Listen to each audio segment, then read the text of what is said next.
A Bíblia, ela é repleta de situações inusitadas, bem inusitadas. A gente consegue visualizar isso em diversos momentos na Bíblia, situações fora do comum, sabe? Imprevisível realmente, aquilo que não era o improvável de acontecer, totalmente fora do comum. Na Bíblia a gente vê isso em inúmeros momentos. Quando a gente lembra ali, por exemplo, as muralhas de Jericó, a forma como elas caíram. Meu querido, aquilo ali foi totalmente inusitado. Totalmente inusitado. As pessoas reunirem, gritar e um muro cair. Isso é totalmente inusitado. Um outro momento que eu vejo também, um fato bastante inusitado, é Jesus, por exemplo, perguntar aos seus discípulos quem é que tocou ele quando ele está caminhando no meio de uma multidão que estava apertando ele de todos os lados. E os próprios discípulos olham para ele e falam: "O senhor está de brincadeira, Jesus? Está todo mundo apertando o senhor? Está todo mundo te empurrando?" Ele fala: "Não, mas alguém me tocou porque de mim saiu virtude. De mim saiu algo extraordinário. De mim saiu um poder do Espírito Santo fora do comum, que nem eu mesmo estava esperando. Eu não profetizei nada na vida de ninguém, mas alguém encostou de mim saiu virtude." É muito inusitado Jesus perguntar isso naquele momento e da forma como aconteceu. Uma outra situação inusitada também que eu vejo é a de Jesus deixar de socorrer o amigo dele, Lázaro, que estava doente. Jesus era aquele que operava milagres. E na Bíblia a gente não vê outro registro de alguma pessoa que seja amigo de Jesus, a não ser Lázaro e a sua família. Amigo daquele que Jesus frequentava a casa, tinha prazer de estar junto. É muito inusitado isso. Por que naquele momento onde chegou a notícia que Lázaro estava doente, Jesus tinha poder para operar na vida dele o milagre de restaurar a sua saúde por completo, Jesus simplesmente fala: não vou agora. De repente aquelas pessoas que estavam do lado dele, ou aquela notícia até deve ter chegado lá na casa de Maria e Marta, e até mesmo o próprio Lázaro: mas ele não vem? Mas a gente já chamou, mas já deu tempo dele chegar, e ele até agora não chegou. É muito inusitado.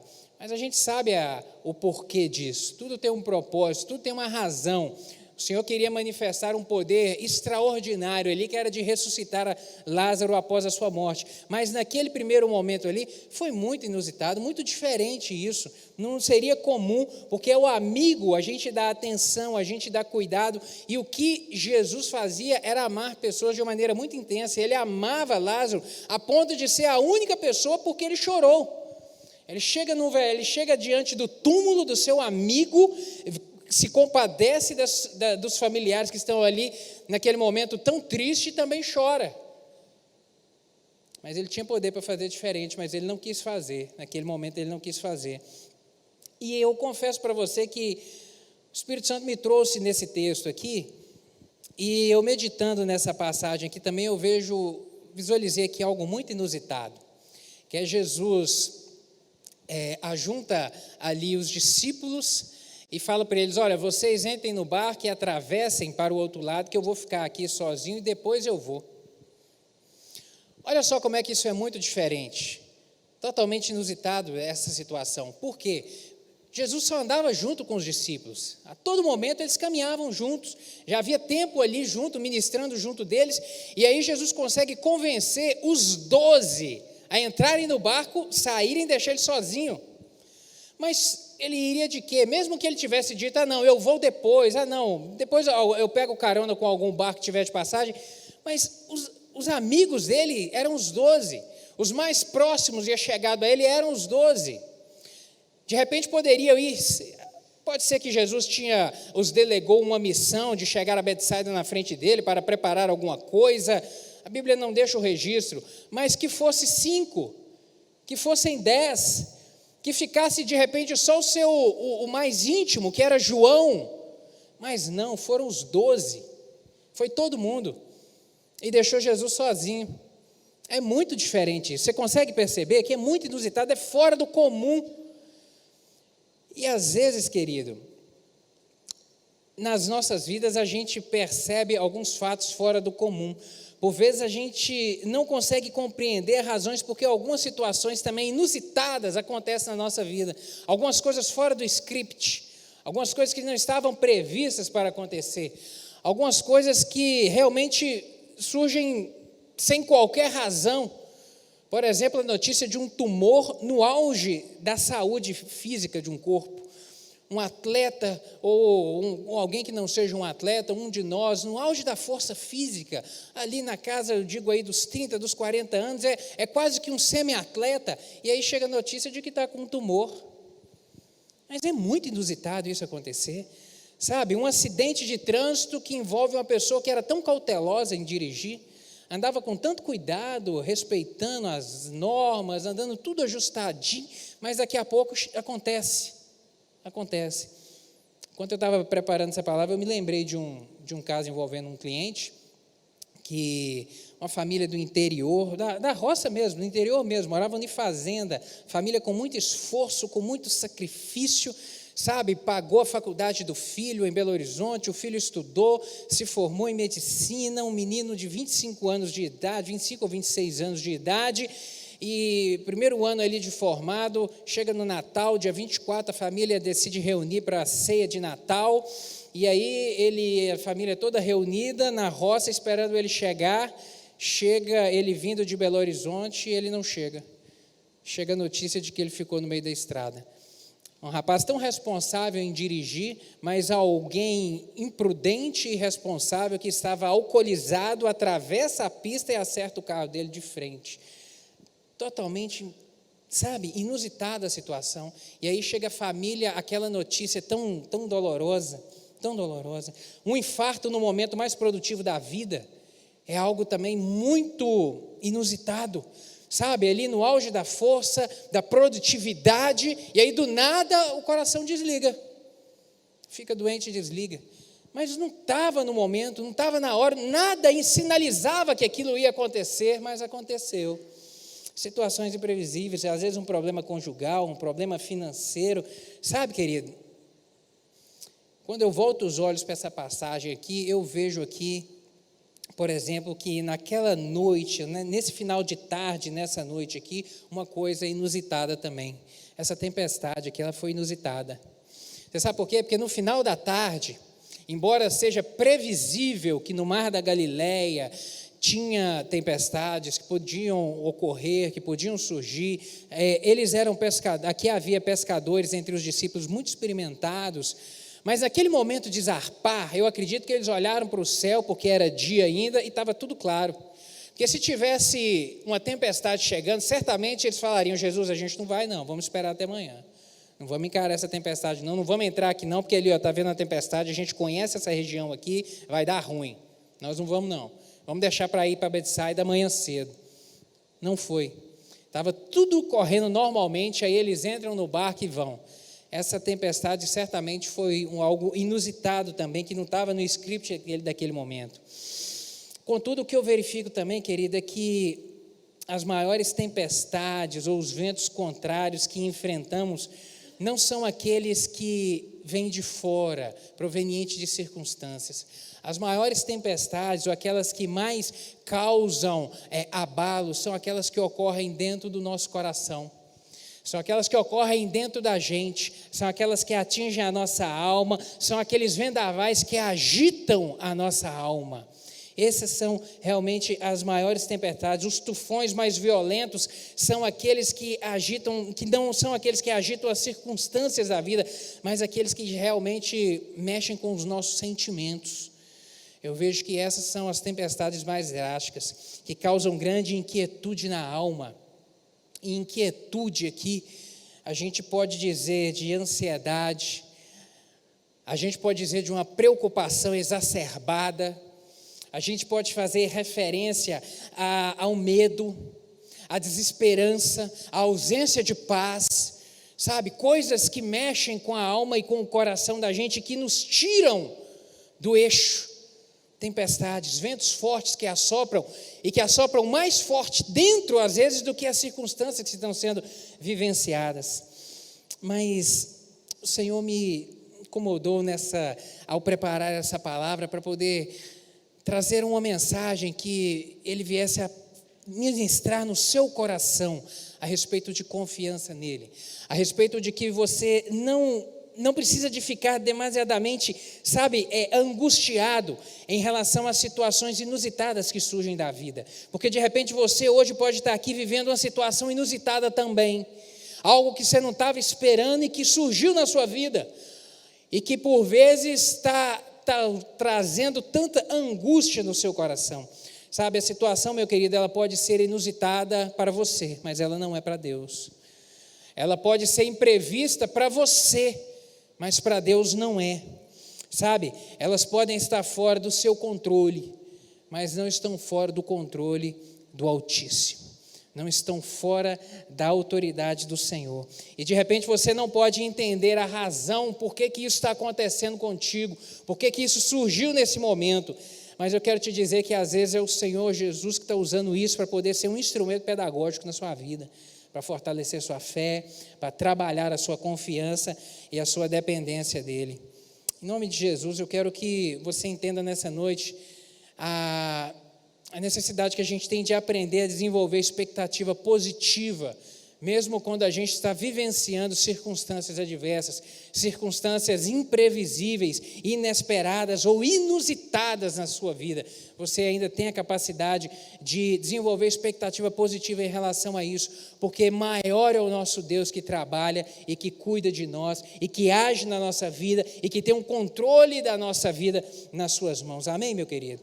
Eu vi nesse texto aqui pelo menos 3 ações de Jesus, 3 atos dele, que serve para poder embasar essa mensagem que eu quero te transmitir. Acompanhe os seus olhos aí no verso 48, quando diz assim que, e vendo-os em dificuldade a remar.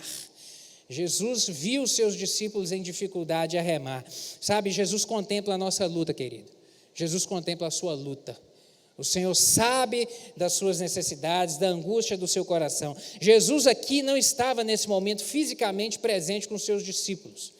Diferente, por exemplo, da tempestade que eles enfrentam lá em Marcos capítulo 4, a partir do verso 36. Se você voltar a sua Bíblia aí 3 páginas, lá em Marcos 4, 36, você vai ver uma outra tempestade que os discípulos enfrentaram. É aquela em que Jesus está deitado ali na proa do barco, dormindo, e aí uma grande tempestade, os discípulos ficam angustiados, acordam: Jesus, a gente vai perecer, o barco vai afundar. E aí Jesus levanta, acalma a tempestade e ainda fala para eles: vocês são homens de pequena fé demais. Aqui é diferente, aqui Jesus não estava junto, aqui eles estavam sozinhos, mas ele não estava longe. Jesus não estava presente fisicamente, mas ele não estava longe, querido. Ele não estava também indiferente àquele drama que os discípulos estavam vivendo naquele momento. Na verdade, a Bíblia diz que ele estava no monte, orando. Eu imagino que certamente orando a respeito da vida dos seus discípulos, orando para que o Senhor fortalecesse, de repente pedindo a Deus para que guardasse eles, porque ele sabia das perseguições que se levantariam, de repente pedindo ao Senhor que os enchesse do Espírito Santo, de poder e de virtude do Espírito, no momento certo, porque eles precisariam disso para poder exercer o ministério, certamente orando a favor deles. Jesus não estava indiferente àquela situação que eles estavam vivendo. Os discípulos precisavam, na verdade, querido, aprender que o cuidado de Jesus transcendia a sua presença física. Eu imagino que Jesus, de maneira proposital, e o verso 45 do capítulo 6 nos mostra isso, que diz assim: e logo obrigou os seus discípulos a subir no barco, zarpar e deixar ele para trás. Jesus, de maneira proposital, criou aquela situação, porque ele queria que os discípulos naquele momento enfrentassem aquela tempestade sozinho. Eu imagino que o que Jesus queria transmitir para eles, ou queria que eles aprendessem naquela circunstância, é que a presença de Jesus, o cuidado de Jesus, transcendia a presença física deles. Não precisaria de Jesus estar fisicamente presente para que a bênção, para que o milagre, para que eles estivessem guardados, para que eles se sentissem seguros. Sabe o que eu aprendo com isso, querido? É que nós não precisamos de amuletos de proteção. Nós não precisamos de amuletos de proteção, pois o Senhor conhece os nossos passos. Amém? Você pode dizer para quem está do seu lado: você não precisa de amuleto. Você não precisa de amuleto, sabe? E amuleto é um objeto que alguém guarda consigo.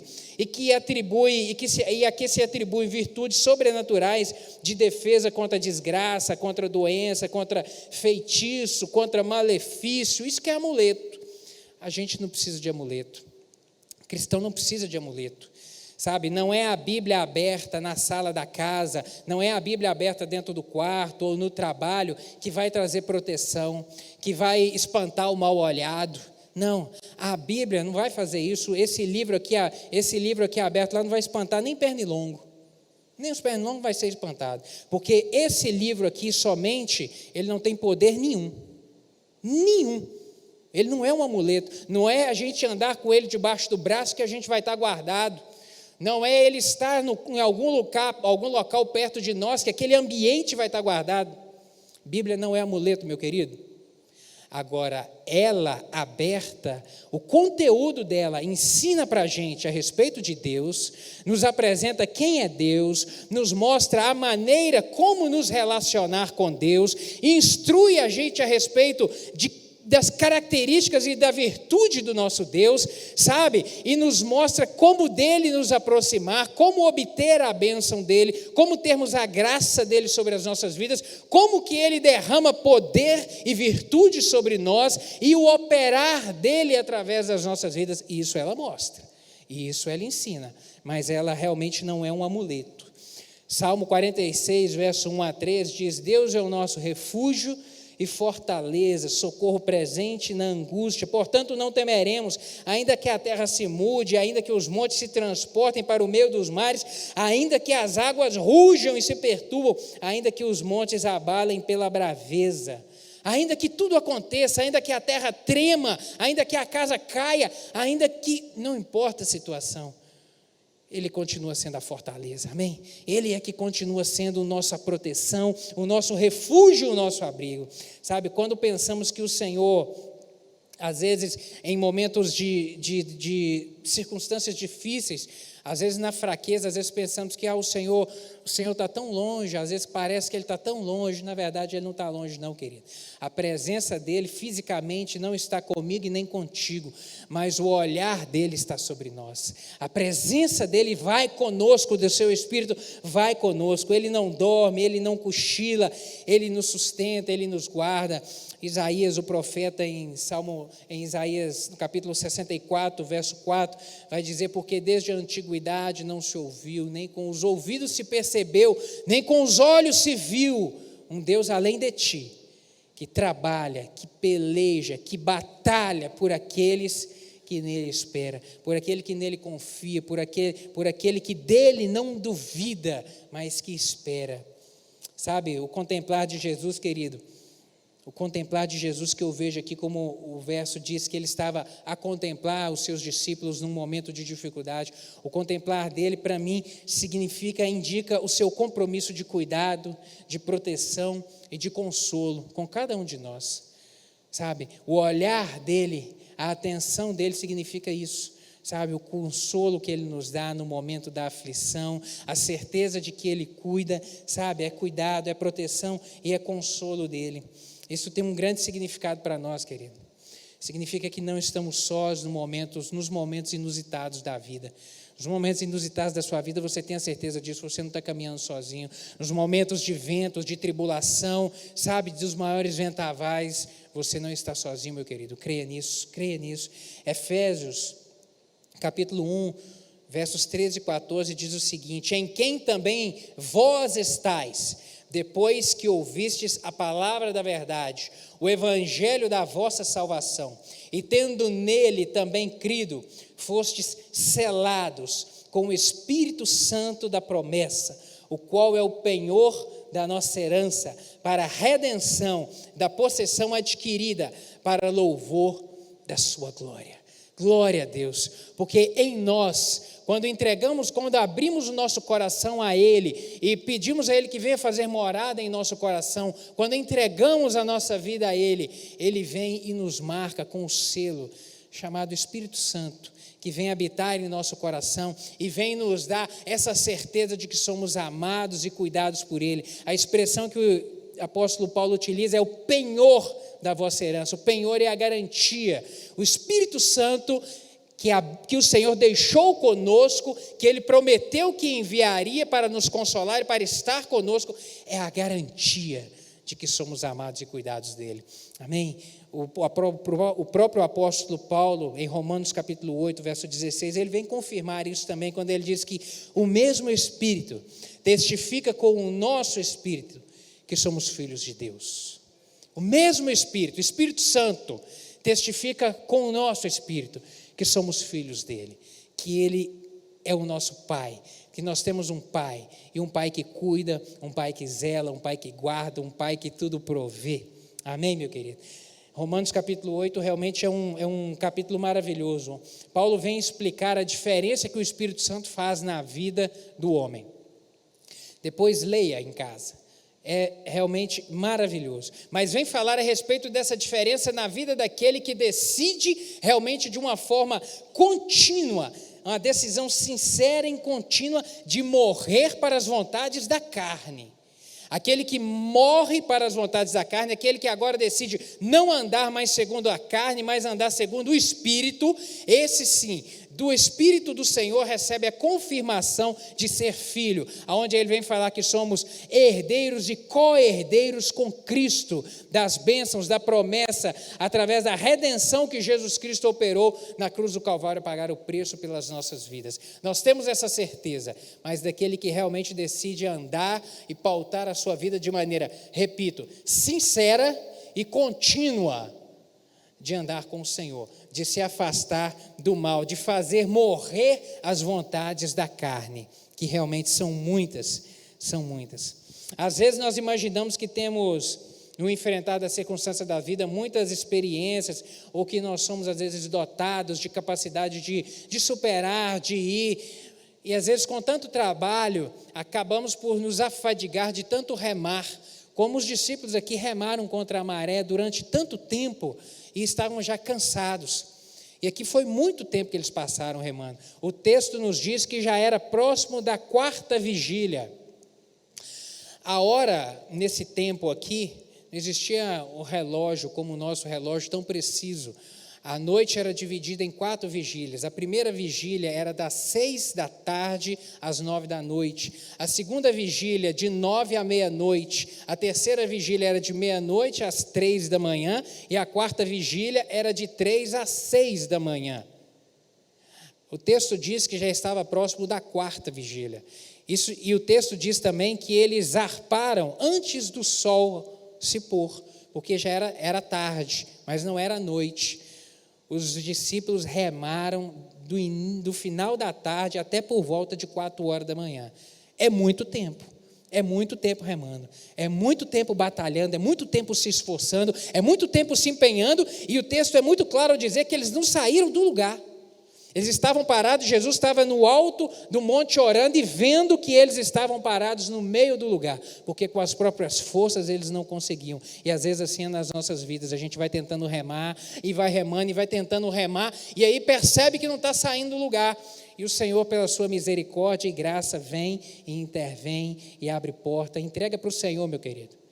Entregue essa situação para o Senhor, entregue essa situação inusitada nas mãos do Senhor, para que Ele possa intervir e te dar a graça e aquietar essa tempestade e fazer esse vento contrário cessar, em nome de Jesus. Faça isso nessa noite. Uma outra ação que eu vejo de Jesus aqui, é também muito importante, versículo 50, quando diz que mais logo lhes falou e disse, tende bom ânimo, sou eu, não temais. Eu vejo aqui que Jesus acalmou o vento interior deles. A primeira palavra de Jesus, quando ele encontrou com os discípulos, não foi para o vento, foi para eles. Não foi direcionada ao vento, foi direcionada aos discípulos. A primeira palavra dele. Sabe o que eu entendo com isso, querido? Que antes de acalmar a tempestade, ele acalmou os discípulos. Antes de acalmar o vento, ele acalmou o coração dos discípulos. Antes de aquietar a tempestade e de aquietar o vento, ele fez cessar, ele fez serenar a alma dos discípulos, que estava aflita, que estava já angustiada. Jesus distinguiu a tempestade exterior da interior, e ele viu que a tempestade interior, a do coração deles, era muito maior do que a exterior. Por isso, a primeira palavra que ele dirigiu foi para eles: acalmem-se, se aquiete, tenha bom ânimo, tenha bom ânimo. Essa foi a primeira palavra de Jesus. O problema interno era maior do que o problema externo. Tem de bom ânimo, significa que ele te dá uma cobertura de consolação e encorajamento antes mesmo de começar a transformar a circunstância, meu querido. Você consegue entender isso? Que antes mesmo de mudar, o Senhor ele tem poder para agir e aquietar primeiro o seu coração. E é isso que Ele quer fazer hoje, nessa noite, na sua vida. Antes de intervir e agir naquilo que você precisa, nessa situação inusitada que se levantou contra você, antes de mudar a circunstância, Ele quer aquietar o seu coração. Ele quer acalmar o seu espírito para que você descanse nele, para que esse tempo, essa circunstância não seja algo que venha atribular a sua alma. Em nome de Jesus, entenda isso. Entenda isso. Talvez você esteja hoje vivendo essa realidade, uma grande tribulação, e que você está remando há algum tempo e parece que ela não tem fim. Mas em nome de Jesus, tenha bom ânimo. Jesus está com você. Jesus está contigo, meu querido. Tenha bom ânimo. Salmo 23, verso 4. Davi vem dizer: ainda que eu andasse pelo vale da sombra da morte, não temeria mal algum, porque tu estás comigo, a tua vara e o teu cajado me consolam. Davi não utilizou essa expressão ou fez menção a este lugar por acaso. Quando ele usa a expressão vale da sombra da morte, realmente é um vale. É um caminho que liga Jerusalém a Jericó. Ele era conhecido também como Ladeira de Sangue. Só nome bacana, hein? Vale da Sombra da Morte, Ladeira de Sangue. É porque realmente era um caminho de aproximadamente 27 quilômetros que ligava Jerusalém e a Jericó. E ele é chamado de Vale da Sombra, porque em alguns locais deste caminho, não em todos, mas em algumas partes, havia paredes muito íngremes, muito altas, paredes de pedra mesmo. O vale se estreitava e as paredes de pedra muito altas. E em alguns locais, o sol só tocava o fundo do vale, as paredes eram tão altas que em alguns locais o sol só tocava o fundo ao meio-dia. O restante do dia era tudo escuridão lá embaixo, de tão alto que eram. E por serem paredes rochosas, em muitas delas haviam cavernas, em diversos locais haviam cavernas, onde ladrões se escondiam para assaltar os viajantes que passavam por ali, que tinham que passar por ali, porque Jerusalém era a capital. E havia um comércio muito, muito forte em Jerusalém. E as pessoas das cidades vizinhas iam a Jerusalém para poder comprar e para poder vender. E os viajantes que passavam ali por esse vale, eles levavam consigo ou dinheiro ou bens. E aí os ladrões que ali se espreitavam, se aproveitavam desse momento para assaltar. E esse vale é o mesmo local onde Jesus faz a descrição para poder falar lá em Lucas a parábola do bom samaritano. É o mesmo local. Lá em Lucas capítulo 10, verso 30, Jesus começa falando assim: descia um homem de Jerusalém para Jericó. É esse caminho aqui. E caiu nas mãos de salteadores, os quais o despojaram e, espancando, se retiraram, deixando-o meio morto. Era o vale da sombra da morte. Os judeus conheciam aquele local muito bem, sabiam que era um local muito perigoso. Sabe, um local muito perigoso. E Davi vem usar essa expressão: mesmo que eu ande no local perigoso, mesmo que eu ande à espreita de inimigos, mesmo que eu ande em momentos terríveis, momentos sombrios na minha vida, momentos onde eu esteja vivendo insegurança por causa das circunstâncias, locais, sabe, onde eu esteja às vezes até um pouco atemorizado, eu posso descansar no Senhor. É isso que ele vem falando: meu coração descansa no cuidado do Senhor. A sua vara e o seu cajado me consolam. O Senhor promove proteção, o Senhor promove refrigério. A presença de Cristo conosco é a nossa esperança nos momentos inusitados da vida, meu querido. Os momentos inusitados. É ela que traz segurança. E para eu caminhar aqui já para o fim, versículo 51, quando vai dizer que subiu para o barco para estar com eles e o vento cessou. Jesus aqui eu vejo acalmando o vento exterior. Primeiro ele acalma o vento interior, mas ele não acalma o vento interior e deixa a gente viver a tribulação eternamente. Não, ele acalma também o vento exterior. E é isso que ele faz aqui. Quando Jesus subiu no barco, o vento cessou. Porque onde Cristo está, a tempestade se aquieta, o tumulto se converte em paz, o impossível se torna possível, aquilo que é insuportável se torna suportável, porque onde a presença dele está, as circunstâncias mudam. Ele está presente mesmo quando os ventos são contrários, meu querido, mesmo quando os ventos contrários são às vezes parecem que são insuportáveis, que não vai dar conta dele. Nesse momento ele entra e muda a situação. Quando você não tem mais forças para remar, o Senhor chega e muda a situação. Repito, os discípulos já estavam remando há muitas horas e já não tinham mais forças, porque o verso diz que eles já estavam fadigados. Eu não sei se nessa noite você chegou aqui fadigado por alguma situação inusitada, uma circunstância, uma tempestade, um vento contrário, que você não está mais achando que não vai aguentar mais remar. Em nome de Jesus, meu querido, saiba que o Senhor é Deus de milagre, para poder agir e mudar essa circunstância. Isaías 41, verso 10 diz: não temas porque eu sou contigo, não te assombres porque eu sou o teu Deus, eu te fortaleço e te ajudo, e eu te sustento com a destra da minha justiça. O vento exterior que tem de repente assolado o seu coração e que parece maior do que as suas forças, meu querido, ele está sob o controle do Senhor. Pode ser maior do que a sua força, mas não é maior do que o nosso Deus, não é mais forte do que o nosso Deus. As coisas podem ter saído do seu controle, mas elas não saíram do controle de Deus. Em nome de Jesus, entenda isso. Ele é maior do que a crise que de repente você esteja vivendo, ele é maior do que a enfermidade, ele é maior do que o problema, do que qualquer situação que nessa noite possa estar assolando o seu coração. Ele é maior. Ele é maior, Ele é maior, e Ele se importa contigo. Ele se importou com os discípulos a ponto de descer e de passar à frente deles naquele momento. Ele faz a mesma coisa contigo nessa noite, meu querido. E a presença dele está aqui para poder te fortalecer, te animar e fazer o sobrenatural na sua vida.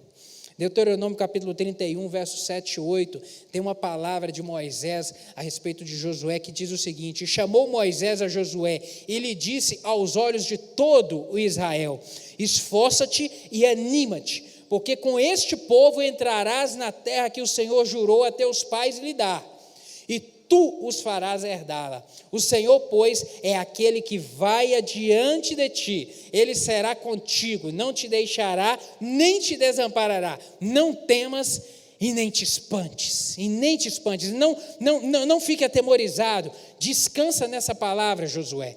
Sabe, Moisés dizendo: descansa, porque é o Senhor quem vai adiante, e quando o Senhor vai adiante, aquilo que é impossível se torna possível, porque Ele faz caminho no meio do deserto, Ele abre porta onde não tem porta, meu querido, Ele move o sobrenatural a seu favor.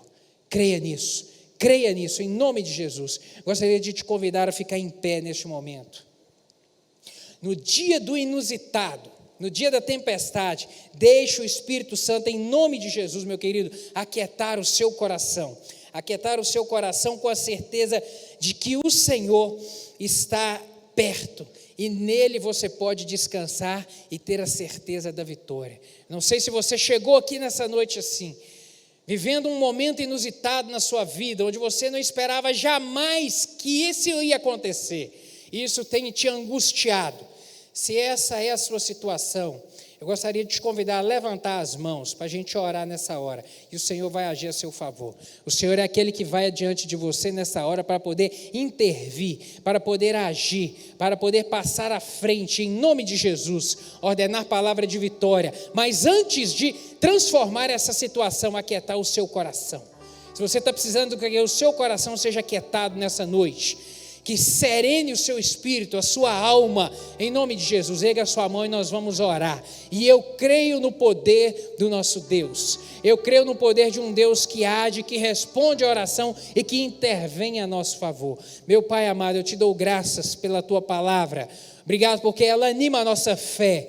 Obrigado, meu Deus, por termos a certeza da vitória em Cristo Jesus. Obrigado por sabermos que não estamos sozinhos nessa terra, mas que nós temos um Pai que ama e que cuida de cada um de nós. Pai, o Senhor conhece o coração de cada um dos meus irmãos aqui.